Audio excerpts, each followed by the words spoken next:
Assalamualaikum warahmatullahi wabarakatuh. Di sini kami akan menjelaskan tentang media pembelajaran PPKN SD atau MI. Perkenalkan, saya Miftah Amelia, NIM 121100051, dan teman saya. Perkenalkan, nama saya Demita Asih dengan NIM 121100052. Baiklah, langsung saja. Di sini ada pengertian media pembelajaran. Media dalam arti sempit berarti komponen bahan dan komponen alat dalam sistem pembelajaran. Sedangkan istilah pembelajaran atau pengajaran ungkapan yang lebih banyak dikenal sebelumnya. Dan membelajarkan berarti usaha membuat seseorang belajar. Tujuan pembelajaran ini yang pertama memberikan kemudahan untuk peserta didik dalam konsep, prinsip, nilai, sikap, dan keterampilan tertentu. Kedua, memahami untuk merangsang minat peserta didik dalam belajar bila mana digunakan media yang bervariasi. Ketiga, menciptakan situasi belajar yang tidak dapat dilupakan peserta didik. 4. Meningkatkan efektivitas pembelajaran. 5. Membantu guru dalam menyampaikan pesan-pesan atau materi pelajaran kepada siswanya. 6. Agar pesan lebih mudah dimengerti, lebih menarik, dan lebih menyenangkan bagi peserta didik. Selanjutnya, fungsi media pembelajaran.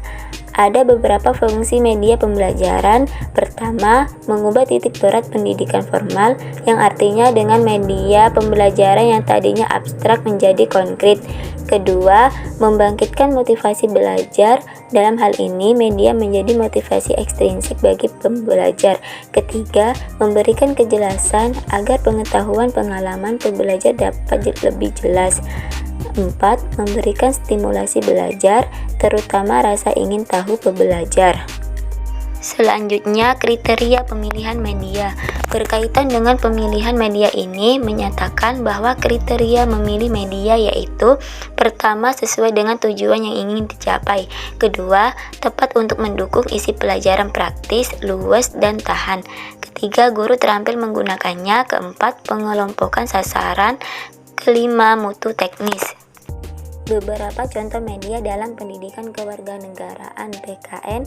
Beberapa contoh media yang dapat digunakan dalam proses pembelajaran yaitu: yang pertama, gambar benda-benda. Media gambar dalam pendidikan kewarganegaraan PKN dapat berupa gambar orang, binatang, tumbuhan, keindahan alam, dan gambar apa saja yang dapat digambar. Gambar tersebut dapat digunakan untuk mengajar pokok bahasan tentang harga menghargai, tolong menolong, kerjasama, cintai alam sekitarnya.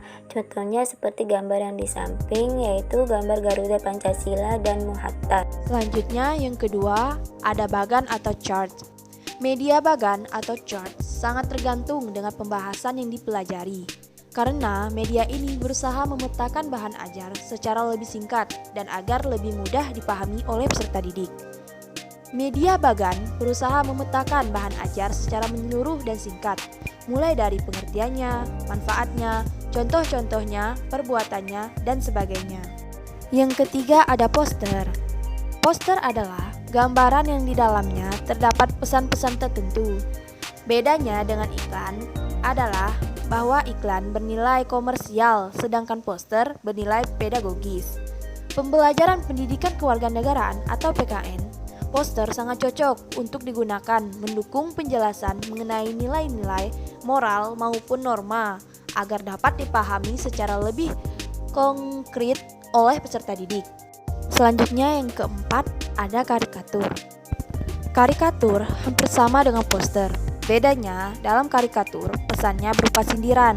Misalnya, korupsi digambarkan dengan tikus duit. Pesannya bahwa koruptor itu seperti tikus. Yang kelima ada komik. Komik dapat diartikan sebagai cerita bergambar. Oleh karena itu, dalam komik akan lebih banyak gambar. Komik sangat cocok dengan pembelajaran pendidikan kewarganegaraan atau PKN karena pesan efektifnya lebih mudah diserap melalui gambar. Gambar pendidikan kewarganegaraan atau PKN harus banyak ide untuk membuat gambar komik yang dihubungkan dengan pesan-pesan moral. Yang keenam ada media audio.